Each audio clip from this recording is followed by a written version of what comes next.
Όπα! Σαν καλός πολίτης και Έλλην του εξωτερικού αποφάσισα να βγάλω σχετικά νωρίς το διαβατήριο αντικατάστασης μου. Το διαβατήριο μου ετοιμάζεται να λήξει και ήθελα να κλείσω ένα ραντεβού με την τοπική μου πρεσβεία. Και βλέποντας το e-προξενείο, λέω e-προξενείο. Είμαστε στο 2026, έχουμε φτάσει επιτέλους στον 19ο αιώνα, γραφειοκρατικά για την Ελλάδα πάντα μιλάμε, αν και 21ος, και αντί να πάω από το προξενείο μία μέρα για να δω αν έχει ραντεβού και άλλη μία μέρα να κλείσω το ραντεβού, λέω θα μπω στο προξενείο που διαφημίζεται ως μια λύση για όλες τις υπεροξίες του προξενείου, να κλείσω το ραντεβού μου. Δεν ξέρω αν έχεις μπει, φίλε μου, στο προξενείο, εγώ μπήκα. Δεν έχει δυνατότητα να κλείσει ραντεβού στην πραγματικότητα, έχει δυνατότητα να κάνει μια αίτηση. Τουλάχιστον στο προξενείο που υπάρχομαι εγώ. Οκ, λέω. Κάτι είναι και αυτό. Θα πάρω έναν κωδικό ραντεβού. Θα επικοινωνήσω κάποια στιγμή μαζί μου. Κάνω την αίτησή μου. Για κάποιον ανεξήγητο λόγο, παρότι μπήκα με το gov.gr με το κωδικό, κάποια στοιχεία που πρέπει να συμπληρώσω, δεν πειράζει γι' αυτό. Ολοκληρώνω την αίτησή μου. Ήλπιζα να μπορώ σε εκείνη τη φάση να μπορώ να επιλέξω μια ημερομηνία και 3 και 5 και 6 και ένα χρόνο μετά. Απλά να έχω μια ημερομηνία συγκεκριμένη, να ξέρω ότι ο Θανάσης θα πάει 17 Απριλίου του 27, ας πούμε, να αλλάξει το βατήριό του. Τι πιο φυσιολογικό. Αν θέλω να πάω στον μπαρμπέρι μου, που δεν έχει πολλά πράγματα να κάνει, μπορώ να το κλείσω εύκολα από την εφαρμογή. Οκ. Βλέπω δεν έχει αυτή την επιλογή, μου λέει θα σας επικοινωνήσουμε. Τέλεια. Μου έρχεται ο κωδικός επιβεβαίωσης στο email. Δεν μου δίνουν ούτε διαθεσιμότητα, ούτε μέσα στο email ότι θα σε επικοινωνήσουμε, ας πούμε, εντός τόσων ημερών ή ωρών εργάσιμων. Λέω, οκ, εντάξει, θα τα αφήσω λίγο. Περνά μια εβδομάδα. Δεν γίνεται τίποτα. Ωραία γάμο του. Έστω η νέα μέρα να μου πούνε και ο Ρογκώτη μετά από 6 μήνες είστε. Έστω αυτό. Όχι. Περνάει δεύτερη εβδομάδα. Λέω, όπα, κάτι πρέπει να κάνω. Και αποφασίζω τη δεύτερη πιο εύκολη μέθοδο. Να πάρω ένα τηλέφωνο. Τουτ. Ανοίγει ο τηλεφωνητής, μου λέει όσοι ξέρετε για πρεσβείες το αυτοματοποιημένο μήνυμα, ανοίγουμε καινούριες ώρες, αν θέλετε ένα email κτλ. Τώρα εγώ σκέφτομαι μέσα μου, έχετε θεωρητικά ήδη πάρει ένα email, εγώ έχω έναν κωδικό ετήσεως, γιατί ας ξαναστείλω email. Δεν μου απαντάει, δεν το σηκώνει φυσικά κανείς. Αν και πήρα μέσα στις ώρες που το λειτουργούσε, το δέχομαι γιατί έχω πάει στο συγκεκριμένο πρεσβεία και πολλές φορές έχει πάρα πολύ κόσμο. Δεν μου απαντάει κανείς. Έχουν αυτή τη στιγμή περάσει 2 με 3 εβδομάδες. Και δεν έχω καμιά απάντηση για ραντεβού. Πριν από λίγο καιρό, έπρεπε να λύσω ένα μικρό θέμα με τον ασφαλιστικό μου φορέα εδώ στη χώρα που βρίσκομαι, στη Γερμανία. Έχει γίνει ένα μπέρδεμα. Εν μέρει έφταιγα εγώ, εν μέρει φταίγαν αυτοί. Μπορώ να σας πω ότι σε μια ξένη χώρα, εντάξει, γιατί είναι ξένη χώρα η χώρα στην οποία βρίσκομαι, για ένα θέμα που ήταν λεπτό, γιατί αναγνώριζα ότι και εγώ ίσως δεν το έκανα ακριβώς σε κάποιες διαδικασίες και αυτοί κάνουν κάποια λάθη, αλλά όποιος έχει δουλέψει με μεγάλη γραφειοκρατία, καταρχήν δεν επιτίθεσε στον υπάλληλο γιατί δεν φταίει αυτός, κατά δεύτερον δεν επιτίθεσε γιατί και να φταίει αυτός δεν θέλει να σε βάζει στο μάτι. Πάει πέρα αυτό. Είχα πολύ καλύτερη επικοινωνία με αυτό το ξένο κράτος, σαν πολίτη, σαν απλά φορολογούμενος, έτσι. Γρηγορότερο πηγενέλα, όταν ήθελα να κλείσω ένα ραντεβού. Ακόμα και για απλή ενημέρωση. Έμπαινα στο site τους, μπαμ, βάλε την ώρα, άντε γεια. Και μπορούσα να ξέρω, τουλάχιστον, ότι θα πάω και θα βρω και θα μιλήσω έναν υπάλληλο. Τι λέω εγώ. Είμαστε Έλληνες πολίτες και πρέπει να έχουμε καλύτερες υπηρεσίες από το κράτος μας. Ιδιαίτερα εμείς που είμαστε άντρες, που εμπλέκεται μέσα και στρατολογία, εμπλέκονται πολλά πράγματα μέσα. Πρέπει να έχουμε καλύτερες υπηρεσίες γιατί υπάρχουν απαιτήσεις από το κράτος προς εμάς και το κράτος οφείλει να έχει υπηρεσίες τέτοιες που να μας επιτρέπουν να είμαστε νομοταγείς χωρίς να πρέπει να δαπανούμε πάρα πολύ μεγάλο χρόνο από την ημέρα μας. Αν εγώ πρέπει να πάω για ένα διαβατήριο, τουλάχιστον μια φορά, για να πάω εκεί, ελπίζοντας άμα θα υπάρχουν διαθέσιμα ραντεβού, να κλείσω ένα ραντεβού και να πάω τουλάχιστον άλλη μια φορά, πρέπει να βρω 2 μέρες κενό, που μπορεί να έχουν και πάρα πολύ.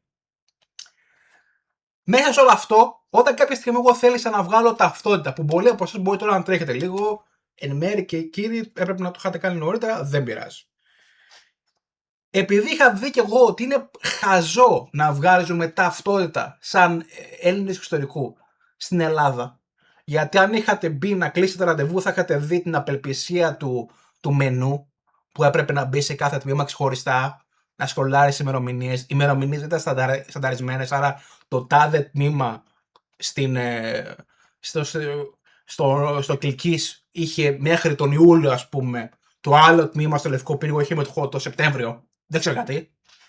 Λέω ρε παιδί μου, οκ, κοίτα να δεις. Ας κάνω έστω ένα τηλέφωνο, μια κρούση, να πω ρε παιδί μου τον πόνο μου, να πω ρε παιδιά. Και να με λέγατε απλώς και 100 και 200 ευρώ να βάλετε ταυτότητά μου. Στη Γερμανία έχουμε εννοώ. Θα τα έδινα. Δεν είναι θέμα. Καταρχήν τάχεις, αλλά δεν είναι μόνο αυτό. Είναι ότι το να μπει σε μια λογική, αεροπορικά, διαμονές, να σκέφτεσαι σε ποιο τμήμα είμαι κοντά, να πάω να βγάλω. Σου τη βγάζουν γρήγορα ταυτότητα. Σε μια εβδομάδα το πάρα πολύ την έχει στα χέρια σου. Έτσι, αυτή είναι η εμπειρία μου. Δεν ξέρω τι εμπειρία έχουν οι υπόλοιποι. Αλλά μόνο να το κάνει αυτό σαν σκέψη είναι χαζομάρα. Ιδιαίτερα άμα δεν έχει το πλάνο σου να κατεβαίνει συχνά στην Ελλάδα ή θε να πα κάπου αλλού σαν άνθρωπο το καλοκαίρι. Μπορεί εγώ να θέλω να πάω στην μαγευτική Λαπωνία το καλοκαίρι. Θέλω να κρυώνει η καράφλα μου. Δεν θέλω να κατέβω Ελλάδα. Οκ, είμαι ανώμαλος. Sorry για την έκφραση. Δεν έχει αυτή τη δυνατότητα. Πήρα λοιπόν, καταρχήν έστειλα σε ένα-δύο υπουργεία. Το πρώτο υπουργείο, λάθος μου δικό μου, μπερδεύτηκα σε ποιο υπουργείο πρέπει να στείλω. Λένε κύριε Τάδε, δεν είμαστε εμείς.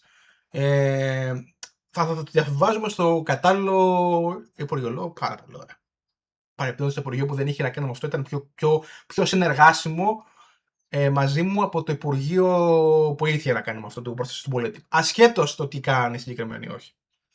Προχωράω λοιπόν, παίρνω το Υπουργείο Προστασίας του Πολίτη, ξεκινάω τηλέφωνα και φτάνω τελικά στο κομμάτι που έχει να κάνει με την ταυτότητα. Τώρα θέλω να διευκρινίσω κάτι. Γνωρίζω ότι νομικά για ποιο λόγο, γιατί είναι το Προστασία του Πολίτη που βγάζει τις ταυτότητες στην Ελλάδα και έτσι είναι. Το θέμα με τους νόμους είναι ότι δεν είναι ουρανοκατέβητη. Κατέβηκαν δεν ξέρω, ο Ιησούς Χριστός και μαζί με τις 10 εντολές έδωσε και την 11η ταυτότητα πρέπει να βγαίνει από το Προστασία του Πολίτη και από το τμήμα αστυνομικό.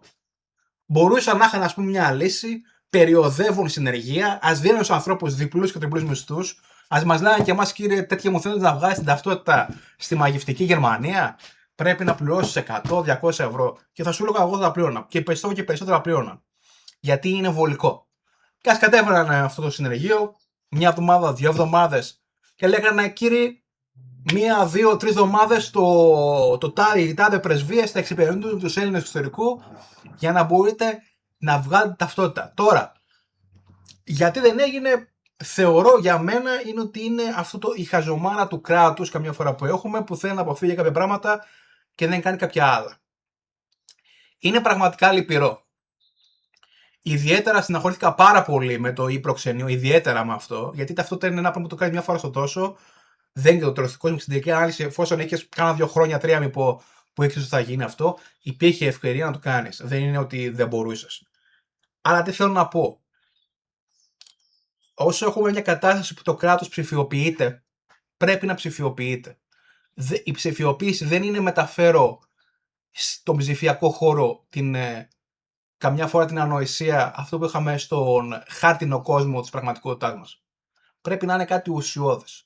Το να πρέπει εγώ ή οποιοδήποτε εγώ να στείλει ένα email μέσω του προξενείου, να περιμένει ή να πρέπει να στείλει ένα δεύτερο email, να μην μπορεί να βρει τηλέφωνα, να μην μπορεί να κλείσει ένα ραντεβού έστω και πολλούς μήνες μετά. Έτσι μιλάμε, να υπάρχει μια διαθεσιμότητα και ας είναι όπως κλείνεις ραντεβού σε άλλες δημόσιες υπηρεσίες του εξωτερικού. Γιατί όταν εγώ κλείνω με την ΑΟΚΑ ένα ραντεβού, δεν υπάρχει σκέψη ότι δεν θα υπάρχει διαθεσιμότητα.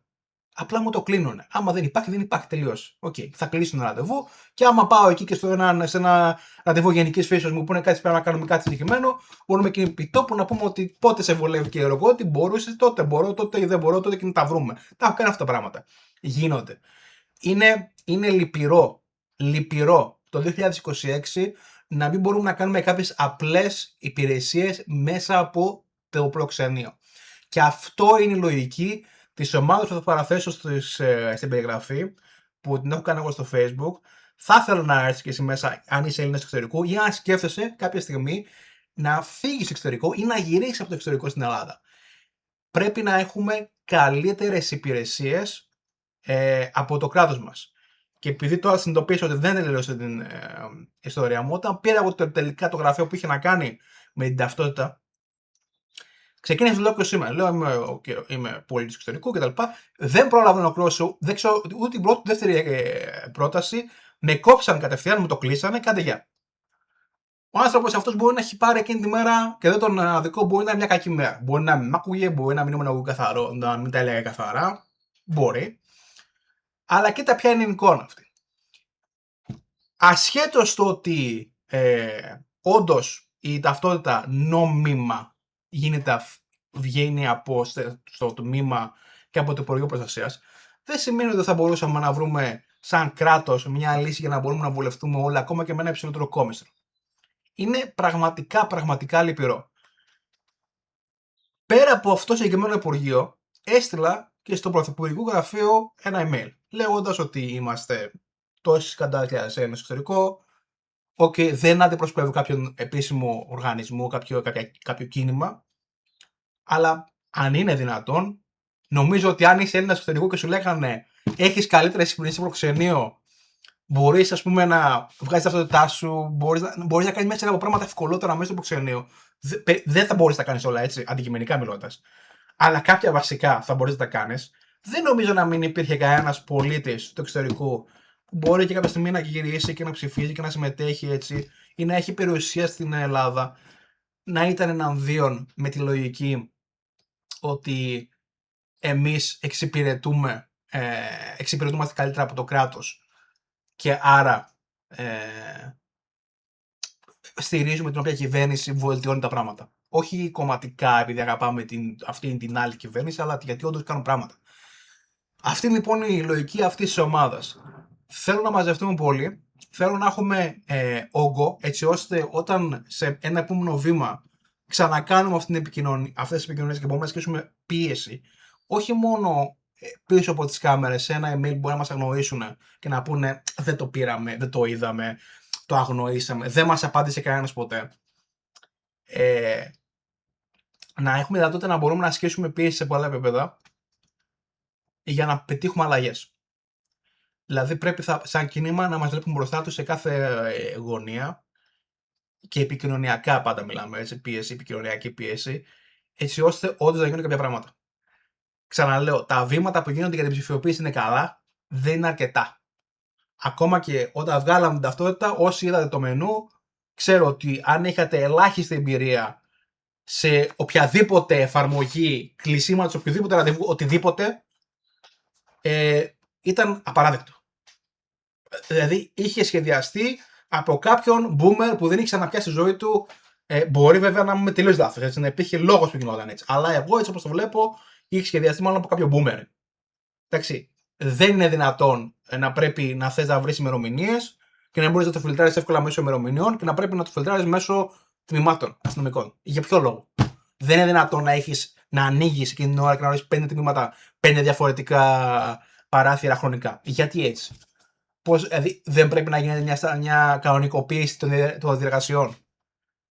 Και αυτό παρεπτόντως μπορεί να μην φτάνει τα τμήματα. Έτσι. Μπορεί να έχει να κάνει με το πώς έχει οργανωθεί το πιθανό είναι ότι έτσι έχει γίνει αυτό το πρόβλημα, η προβληματική οργάνωση από πάνω προς τα κάτω και όχι από κάτω προς τα πάνω. Δεν φταίνει η αστυνομική. Γιατί εγώ οι αστυνομικοί που συνάντησα την ημέρα που είχα να βγω την ταυτότητά μου, οι άνθρωποι μια χαρά ήταν και να σου πω και την αλήθεια, είχα και δύο αστεία ευτράπελα, ήταν λίγο σε φάση, OK. Καταλαβαίνω ότι για την αστυνομία καμιά φορά έχουμε δει πολλά, αλλά το συγκεκριμένο ήταν σε φάση τι περνάθηκε, τι βλέπει κάθε μέρα του καθενός τον πόνο. Είμαι ο Θανάσης. Θα εκτιμούσα πάρα πολύ να κάνεις like και να ακολουθείς την ομάδα, να διαμοιράσεις αυτό το βίντεο, αλλά και κάθε άλλο τι δημιουργούμε. Θεωρώ ότι μπορούμε να πετύχουμε καλά περισσότερα πράγματα για την Ελλάδα και σαν Έλληνες εξωτερικού μας αφορά πάρα πολύ, ιδιαίτερα εμάς τους άντρες, και γιατί συνδέεται και με τη στράτευσή μας. Έτσι είναι μια νομική μας υποχρέωση ως προς το κράτος. Είμαι ο Θανάσης, κάνε like και subscribe, τα λέμε στο επόμενο βίντεο.